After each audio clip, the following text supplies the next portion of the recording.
Sobre la troncal del Caribe, a orillas del río Palomino y al pie del frente costero del Mar Caribe, se ubica Palomino, un pueblo que se pierde y se encuentra en la zona limítrofe de los departamentos del Magdalena y La Guajira. Está a 78 kilómetros de Santa Marta y a 73 kilómetros de La Guajira.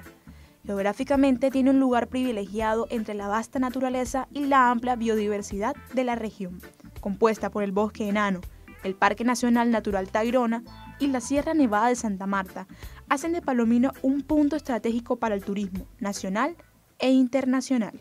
Le damos las gracias a una extranjera alemana llamarse Rosa, que nosotros por cariño le decíamos Rosa la gringa porque es de ojos azules, blanca, alta, pelo mono. Ella fue la primera extranjera en llegar aquí a Palomino y se encargó de divulgar toda esta belleza. En la actualidad, la principal actividad que soporta los hogares palomineros es el turismo y el comercio, denominado por ellos mismos como la gestión activa de lo tradicional, es decir, que desde sus costumbres y estilos de vida construyen una actividad ambientalmente sostenible, equitativa y eficiente. Y la apuesta importante para nosotros es el turismo. El turismo, digamos, que hoy está generando una cantidad de empleos que no hemos podido cuantificar en el momento, pero sí estoy seguro que uno de los sectores que más trabajo está generando aquí en el municipio de Dibuya tiene que ver con la actividad turística, y esa actividad turística hoy se concentra principalmente en Palomino. Lo que hemos determinado más o menos es que en las temporadas bajas el porcentaje de extranjeros es mayor, más o menos un 80% y un 20% de turistas nacionales colombianos. En las temporadas altas el revierto un poco, son un 40-50% turistas extranjeros y un 50-60% turistas colombianos. Eso se debe más que todo a que los colombianos, como trabajan en el país, están más aferrados a todas las vacaciones que hay en el año, entonces vienen en esas épocas. Los extranjeros, como vienen de otros países, la afluencia es continua durante el año. Los turistas que llegan a Palomino son en su mayoría franceses, canadienses y holandeses, jóvenes que buscan ecoturismo de calidad en lugares económicos y vírgenes, que no encuentran en las zonas turísticas aledañas como lo son Santa Marta y Cartagena. Entonces, en el centro, entre Santa Marta y el Cabo de la Vela, tenemos Palomino. Palomino está cerca a Santa Marta, ¿sí? Está cerca a Riohacha, donde puede llegar en los aviones. Tiene la posibilidad de ir al Cabo de la Vela y ver otras cosas de La Guajira, pero en especial tiene que el turismo no es tan caro, ¿sí? Y tiene el componente de la sierra, que no lo tiene ninguno de los destinos anteriores, ¿sí?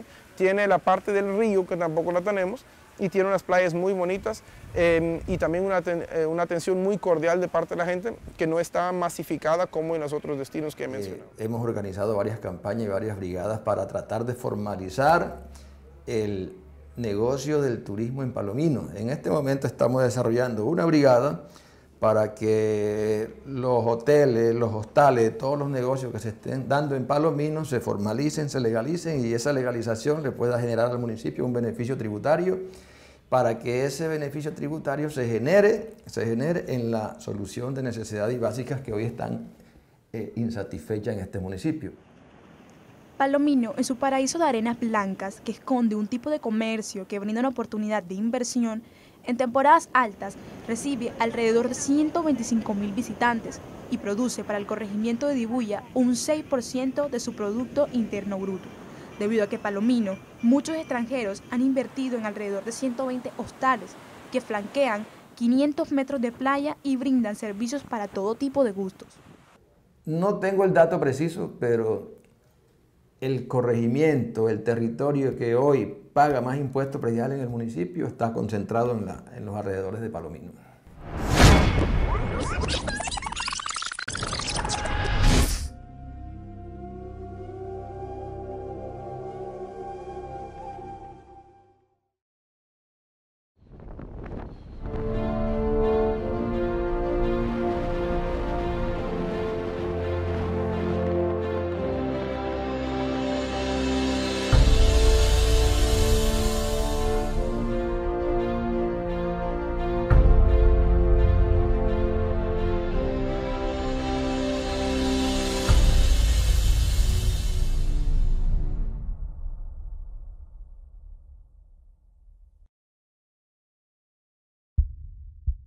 Anteriormente, Palomino se encontraba dividido entre Palomino Playa y Palomino Alto.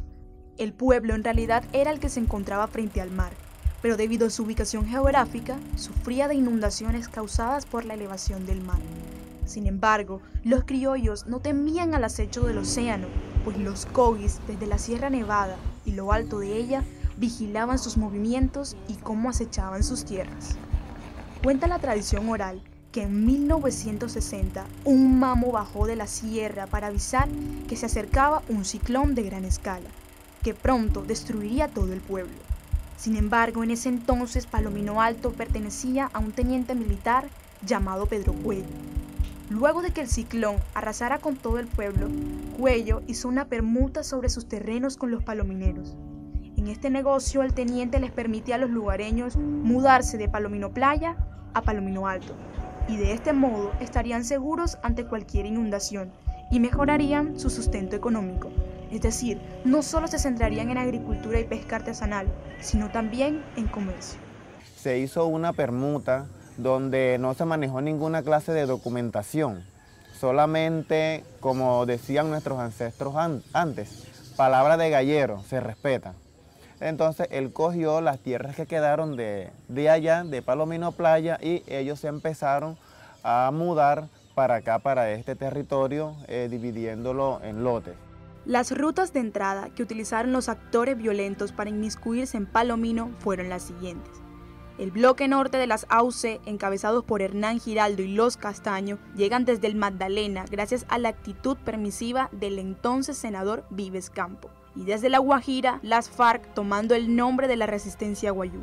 Este encuentro trajo consigo como consecuencia la disputa por la producción de marihuana y coca de la Sierra Nevada.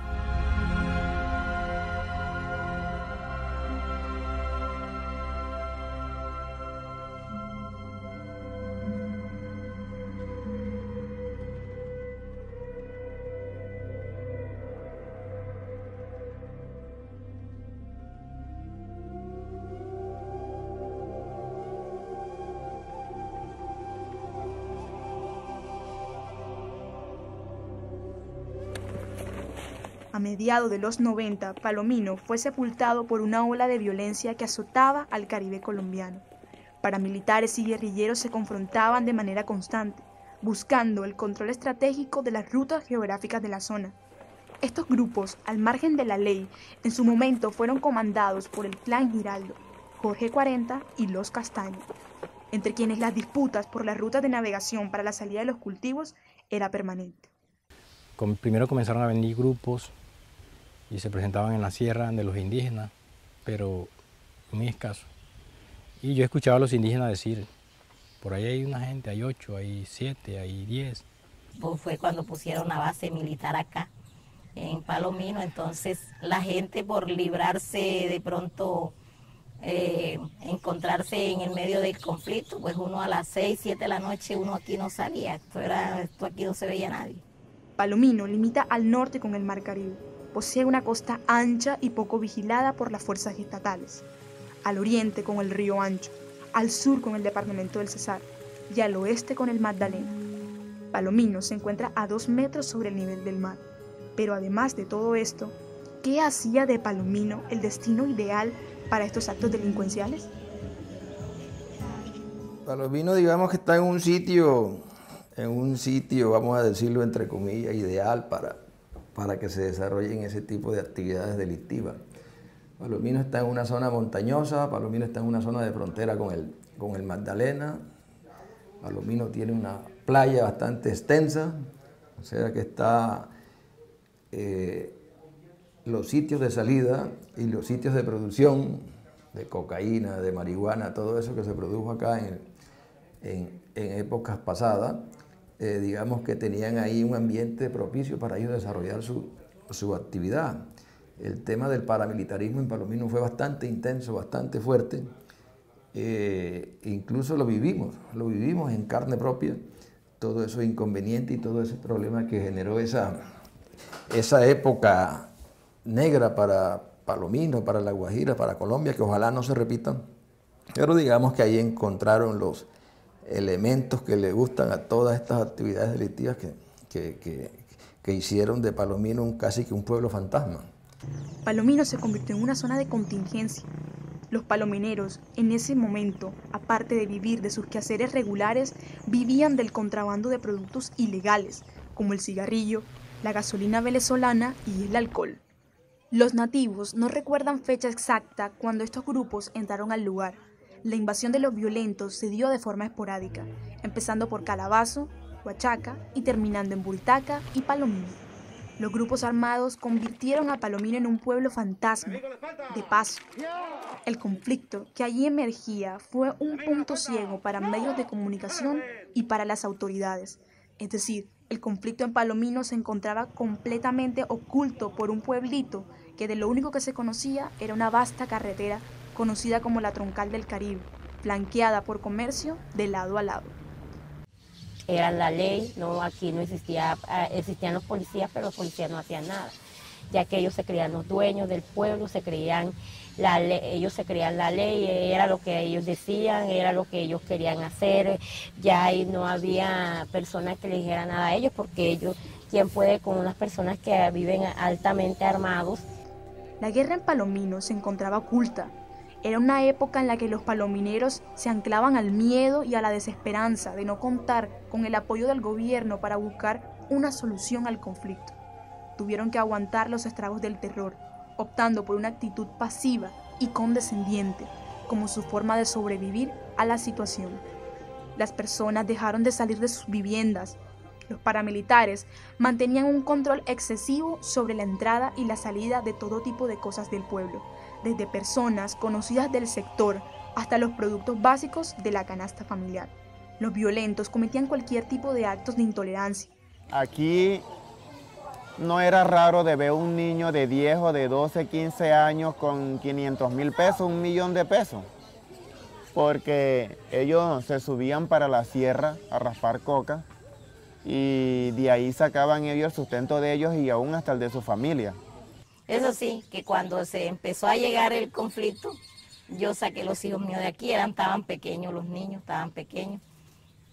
Tenía un mayorcito y yo lo saqué de aquí, yo me quedé con las hembras y con los yernos, nos quedamos aquí como un año mientras las cosas se compusieron. Cuando ya otra vez volvimos y a la vista está que nosotros de aquí no nos hemos movido.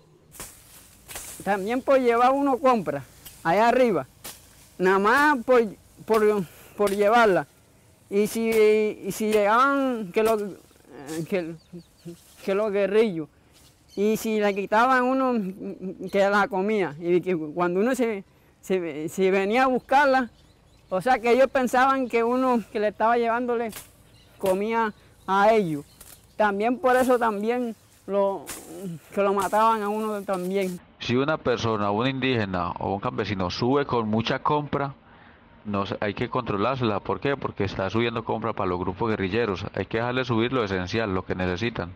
Entonces ellos en algún momento retenían a la gente y no les dejaban subir toda la compra, pero era para evitar que le llevaran compra a los grupos guerrilleros. Estaban en la parte alta, que no podían bajar a surtirse debido a que aquí abajo había un control de las autodefensas o los llamados paramilitares. Las mujeres, por su parte, sufrían las consecuencias de estos enfrentamientos.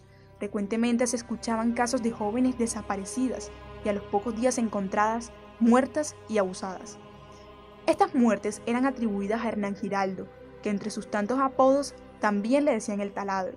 Por abusar de jóvenes vírgenes, incluso se consideraba un lujo y un honor que Giraldo convirtiera en mujeres a las señoritas. Una huelga haciendo una asistencia aquí en el parque, ya viniendo toditos de blanco, ya, y montar una amplificación en un carro y poner únicamente en el entierro de Novia Melisa, que se llama la niñita que mataron, que tenía 9 años, el disco, la canción esa, que canten los niños, que alcen la voz. Bueno, o sea, eso duró desde aquí hasta allá, y pintar la Troncal del Caribe, o sea, con uno, o sea, en letras así. O sea, no más guerra, queremos la paz. O sea, se ya protestaron.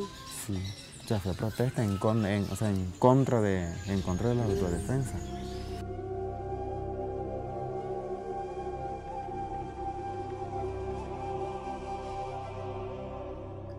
cada orden que daba era cumplida inmediatamente.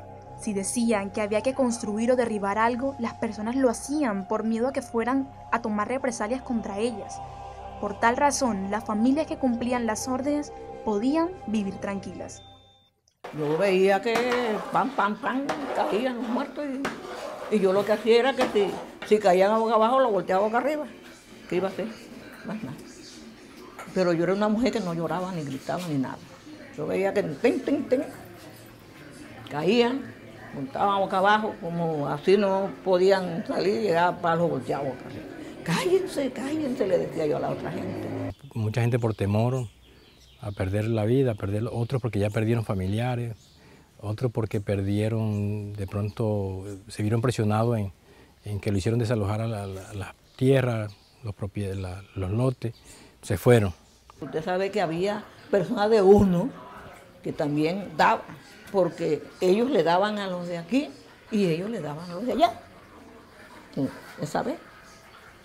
Que los paracos le daban a la gente de aquí, entonces ellos también le daban ahí. Entonces, ¿sí era que había? Desde aquí mismo, de la propia orilla del pueblo, todo eso había aquí coca. Y si era por Perico, pero también ¿para qué vas a Salvador todo eso? O sea que aquí pero sembrar coca, eso era, bien. Había personas de que llegaban a vender esas cosas y se sentaban allá en la tienda ya a comer ante la hija mía y lo paraban de allá y lo cogían y lo mataban. Sino que mucha gente no decía nada, pero era por miedo. La verdad que yo sí yo sí la verdad que no tengo miedo, la verdad que yo sí, que yo sembré coca, ¿tá? Y si fue marihuana, también sembré.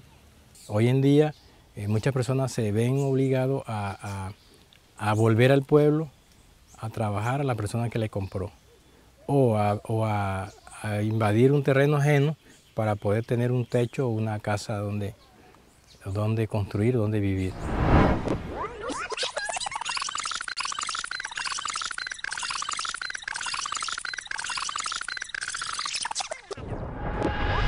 El corregimiento, el territorio que hoy paga más impuestos prediales en el municipio está concentrado en los alrededores de Palomino.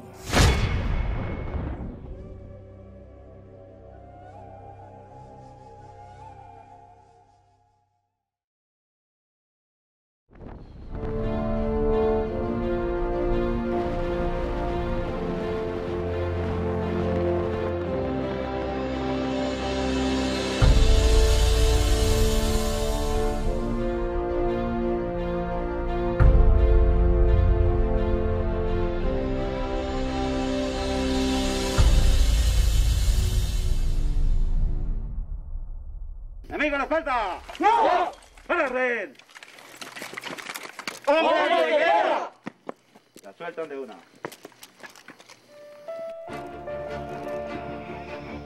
En el 2002, a través de un comunicado, los paramilitares hicieron pública su decisión de acordar el cese al fuego de enfrentamientos en la zona.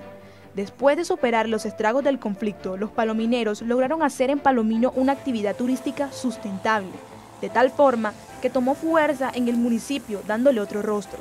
Esto les permitió darse a conocer como un destino turístico ecológico único en la costa caribe. Ya apenas se bajaron las presiones y eso, entonces comenzó a coger fuerza. Ya comenzaron a venir personas ya de fuera de aquí de la costa a comprar, a construir hoteles, y eso permitió que cada día fuera aumentando la promoción de Palomino como un sitio turístico diferente. Sí, en este momento digamos que se goza de una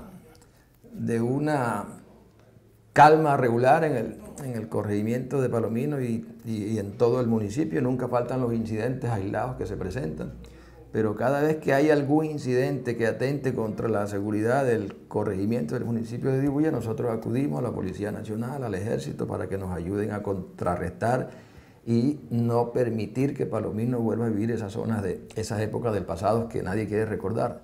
Entonces, muchos de esos mochileros que estaban en Tanga se vinieron a Palomino, porque vieron en Palomino la oportunidad de montar negocios, de consumir vicios sin que ni nadie le ponga control, ni nadie le ponga de pronto freno. Hay que mejorar en algunos aspectos. Por ejemplo, ahí estamos trabajando en un proyecto para instalar unas cámaras de seguridad en todo el corregimiento de Palomino, sobre todo en la vía en los lados de la carretera y en los lados donde están las zonas turísticas, donde están algunos hostales, algunos hoteles en estos momentos. Ese proyecto de cámara también es bastante costoso. Ahí estamos pidiendo la ayuda del Ministerio del Interior, que es el que financia este tipo de cosas, de parte del gobierno nacional. Y ojalá ese sistema de cámaras de seguridad llegue lo más pronto posible a Palomino, y estoy seguro que eso nos va a ayudar en mantener un orden público estable aquí en el municipio de Dibuya y especialmente en Palomino. Y podemos gozar de una tranquilidad más duradera o algo parecido, porque ya podemos salir a los caminos, a las calles, y ya pues no se ven ciertas cosas que atemorizan a la población. Aunque han habido, me enteré hace poco que habían intentado secuestrar a un señor y afortunadamente la SIJIN lo pudo rescatar. Pero ya a mí no me gusta hablar de eso, porque son cosas que no debe uno de estar hablando. Por eso yo nunca me he visto problemas con esa gente, porque yo de mi casa y mi casa no sé, ni mis hijos ni yo, aquí no hay problema. A pesar de que los actores conflictivos de la guerra se encuentran muertos o fuera del país, la disputa continúa. Pero ahora sus protagonistas mantienen un perfil bajo, necesario para mantener el beneficio del territorio y la nueva paz.